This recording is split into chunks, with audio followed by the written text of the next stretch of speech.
Well, we are just got back from spring break, and this was definitely the first week that we saw some serious movement in the House with bills and little debate, to be honest with you.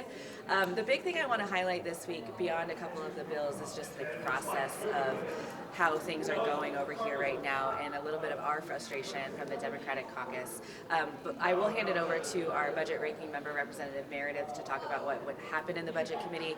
But what I want to highlight is, we have about a $50 billion budget, and instead of going through any of it in the committee process like we normally do, the chairman decided to have about a 3.5-hour long hearing. And for folks who don't get in the weeds with the state budget, we usually spend 12 to 14 hours that day actually going through what the proposals are from the chairman's substitute, and we weren't able to do that. There were very few amendments offered, and it just went through very quickly. And the same sentiment here on the floor this week. We had a lot of really contentious bills and bills that a lot of folks deeply cared about, and we continue to be shut down during debate. Even today on our third read votes for a lot of these bills, there were absolutely zero Democrats allowed to speak, and that was a trend that we saw all week long.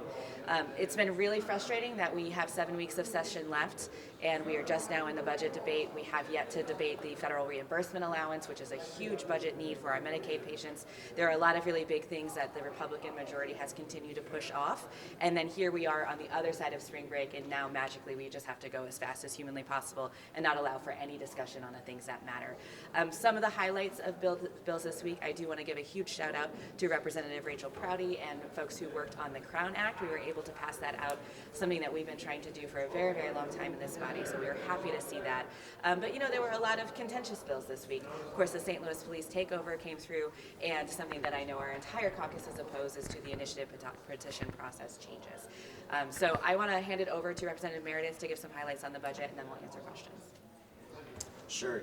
As Minority Leader Quaid just said, the process has been incredibly frustrating, and I will say that's been true every year that I've been here, and it's just gotten worse and worse each year. It's one of the challenges with term limits, I think, that people don't realize it didn't used to be this way. As she said, typically the budget amendment process in committee takes 8, 10, 12 hours. We go late into the night. Prior to my time here, it took multiple days. I think there were years even in our time in the beginning where it took multiple days because we were very thorough in going through all of the changes that the budget chair proposed in his sub, but then also all of the amendments that we spend hours working on and that the staff spends hours working on. And we showed up for that hearing, and he just arbitrarily limited it ultimately to less than 3.5 hours. We only got a fraction of the amendments even offered, let alone discussed, and we didn't have an opportunity to ask the hours and hours worth of questions we had about the many details changing the budget significantly throughout his amendment. That's a problem. It's a lack of vetting. And honestly, it goes with an entire session of hearings that also used to go late into the night where we really reviewed the budget. That just doesn't happen anymore. And we didn't have any public testimony this year. That's not supposed to be how it goes either. So it's been a frustrating process. It feels like on the House side it's becoming more and more just a process, a budget dictated by one person. And we're going to have a lot of work to do really with the other side to try and, with the other side of the building, to try and get the budget to where it ought to be. Do you know why it was expedited? And then also, were there things after the fact that you found, especially that you just kind of stumbled across that you were like, oh, well, I didn't see that? Well, there's a long list of those, actually, that we've identified. I honestly wouldn't even know where to start right now because there are so many items ranging from $100,000 to $15 million to even big changes like dramatic reductions to the overall spending authority for workers, where he may say he's giving someone a raise, but then doesn't give the money. He actually takes away the money that would be required to pay them the amount that they got paid last year. So lots of things like that really warranted discussion. Lots of little items that look like maybe a lobbyist got into his office at some point and got their little pet project funded. And we didn't get to ask those questions at all. What was the reasoning that you were given for this part to be expedited? There was no reasoning. I mean, the only thing he kept saying is, well, it doesn't need to be an 8-hour hearing. Why? No one knows. I'll be honest, I mean, the previous week when we had zero public testimony and zero ability to discuss his sub when he presented to us, when we normally would have asked questions, well, he had a fundraiser later that day. Maybe that's why he wanted to get out of here. It sure felt like it. But I think ultimately it's because he doesn't want other input. He doesn't want a public discussion. He wants to just be able to dictate the budget behind closed doors with the interest groups that manage to communicate with him and maybe donate to his campaign. Ultimately, this goes to the other side, to the Senate, where you find Democrats have agreed with the Senate versions a lot more the past few years. I mean, are you anticipating the same thing this year with it going over to the upper chamber? Yeah, I mean, I expect it will change dramatically when it goes over there. I mean, there was talk at the beginning of this session, of course, of trying to send the budget over early and all these ambitious things that we knew weren't going to happen. I think that we know Senator Huff and other senators over there have been working on the budget for a while, and they aren't waiting to see what we send them. And if last year's any indication, they will probably scrap a whole lot of what Cody sends them almost immediately. And then we'll have work to do to negotiate with them and try and make sure we can come out with a good product after conference committee. You're saying that the chairman a lot of times is like wanting to dictate his own budget, but isn't he? It's a leading question, but like thoughts of it going over to the Senate. Ultimately, the Senate gets the right anyway. So is it just detrimental to the entire House? I think so. I think what it really does is it cuts the vetting out of the process that generally the House does better. Honestly, I mean, historically the House is where that kind of detailed work in a public way gets done. And I think not having that is just bad government, and it hurts all of us. It doesn't really help, I don't think, him have his way in the ultimate budget, as you said, but it hurts the process and it hurts the rest of us having that public input. What's the schedule for that? Is it next Tuesday that it's the perfection? That's our understanding. Yeah. Next Tuesday we'll go in and do that. Do you think there's any fear? We talk about it every year, this idea of will we get it done or will we need a special? Do you have any concerns, especially this year, given some of the tumult in the Senate? I think we say that every time. The FRA, we saw what happened last time. We ended up in a special session. There's every reason to think that's a possibility this time, but honestly, I think we all have felt like it's just as possible that happens with the actual budget this year. But I'm not going to be one to predict the Senate. I don't think any of us are any good at that anymore. We asked about this before y'all went on break, and this could be for Representative Quaid or whoever, but there was that big education package that had a hearing this morning from the Senate. Includes a bunch of things that Democrats wanted, including as well as things Republicans wanted. Thoughts? Have you had time to review it? What are your thoughts on this big omnibus bill? Yeah, so this is actually well, we have varying opinions within the caucus of whether we like the bill as is or not. I do have to give big compliments to the Senate in this is how policy should actually be done, and we don't do it enough here, where there was lots of discussion, lots of compromise pieces put in that folks didn't like, and people still voted no, and there was a whole lot there. What I will tell you from my seat as somebody from Springfield and the Democratic floor leader, the pluses that we like about it, of course, increase in teacher pay. My concern is there's no mandate that pay stay intact. So our school districts could hire someone at that new rate, and then we don't continue from the legislative side to provide that funding, and then they have to let folks go the very next year. That's problematic. So we can say, yes, we increased teacher pay, but did we actually do that? And I don't feel like that bill ensures that our school districts have that protection. There are changes in the way the foundation formula, works, and I'm very excited about the conversation of moving it from attendance to 50-50 with enrollment.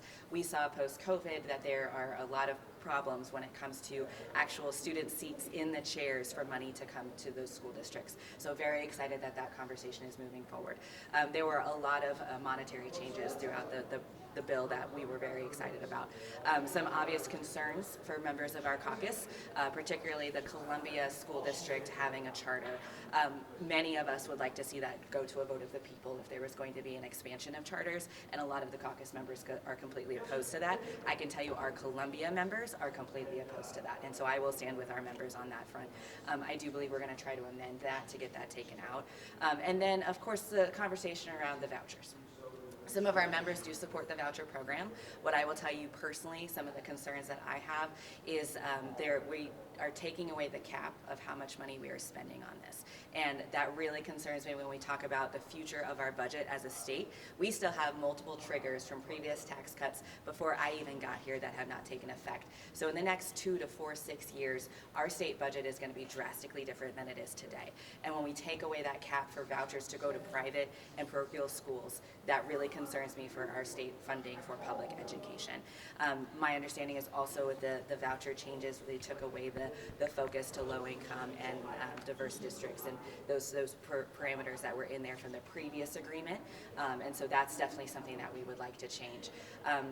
All in all, again, there are some really good pieces in this bill that we like. What I'm really going to be searching for through the House process are those pieces that I mentioned, but then also making sure that that funding piece, this giant increase in public education, is something that is maintained and not just a one-time thing we're giving to our schools. That's a false promise, and our schools have been through way too much, and they deserve so much more. And if we're going to actually increase funding, we need to make sure that that's going to sustain. I thought the voucher cap was 75 million. Was that taken off? I believe it was. Can anyone verify that? I believe that that where we're at right now in the House version is trying to get it back in. And I think the Senate version is, I think the 75 cap is in the Senate. Okay. And it's, Okay. but there's but it's not a hard cap. I think there's motion for it to expand if more more funding goes to That's schools. I think yes, that's thank you. probably Yeah, what- thank you. Okay. On the police bill, last year there was, I think, momentum on that in part because of the prosecutor's office and Kim Gardner. And when she resigned, Senate Floor Leader O'Laughlin basically said, she wrote an open letter to the Missouri Times saying it's not, the momentum for the police control element isn't there, for her at least personally. Do you think that there's, I know it passed today, but do you think there's kind of less of an appetite? That could be for anybody from St. Louis, or like thoughts on like that bill going through the Senate because there was such a clearly not emphasis on getting that done last year in the Senate? Yeah, absolutely. So I think it is very interesting, as someone who does not live in Springfield, or in St. Louis, excuse me, that the conversation last year was about the prosecutor and the urgency around that. And there has been that switch. We now have Gabe Gore. There is now a new sheriff, and instead of letting those changes take effect and allow the local folks who are now in that position to actually make change, we're still coming in and doing this on top of that. And so for me, it really nullifies the arguments that were made last year of why those changes needed to happen. I have spoken to many small business leaders, groups like the Greater St. Louis the Chamber Group, and lots of the different folks in downtown, as somebody, again, who doesn't live there, to try to figure out, why are you leaving? What is happening? What are your concerns? And while some members of our caucus voted yes, and we have folks who voted no, I will tell you, I voted no. Because one, I believe in local control as much as I possibly can. The second piece of this is what I have personally been told by these business leaders is it's not about the direct crime. They're actually seeing the numbers get better over the last year and a half. And I'm happy to share those stats with folks if you'd like to see them, that have been given by the local chamber and by the groups there. It's not so much that. It is, one, this overarching conversation from our government of saying why that city is bad. And perception is a huge thing when it comes to attracting folks to come to a community. But the other piece of this, and this is something that I know our entire caucus continues to come back to, our law enforcement is not asking for anything more than to be able to work with guns in our state. When we talk about stray bullets going through downtown St. Louis businesses and them being scared to be able to go to work every day, that's not because the police are not present. They are present. They just can't do anything about it. And so even if we do this takeover, what we've seen in Kansas City is that until we actually give law enforcement the tools to keep our communities safe, then none of that matters. And so I voted no because I believe in that local control conversation, and that we in this building should be having real conversations about what we are doing to protect our folks and giving our law enforcement the tools they need, but then also conversations around investment in infrastructure, these vacant buildings. What could we be doing from a state's perspective to help our municipalities recruit folks and make these places that folks want to be, instead of just attacking them every day? There, between this bill and the earnings tax bill that passed this week as well, there's been a lot of Kansas City versus St. Louis when it comes to lawmakers from, on the other side of the aisle saying, well, holding up Kansas City as a beacon, and then St. Louis basically getting crapped on, to put it lightly. So I guess I have a question for either a St. Louis lawmaker or Kansas City. What does it feel like to be pitted against each other on these issues in ways that you don't agree with because you're voting the same way? Yeah. Thank you. It feels horrible, and it feels vindictive. It feels like the St. Louis takeover is a complete ploy to take over our city and get back at our leaders. Representative Sparks stated several times that we have a leader who talked about defunding the police, and she retracted that statement. So I think this is completely retaliatory, and I would like the body to have our input and think about what we need to do.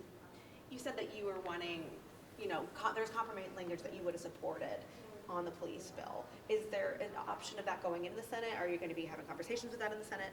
I hope so. I will talk to my Senator Roberts and other senators to try to get that addressed because we need to have some input on what goes on in our city.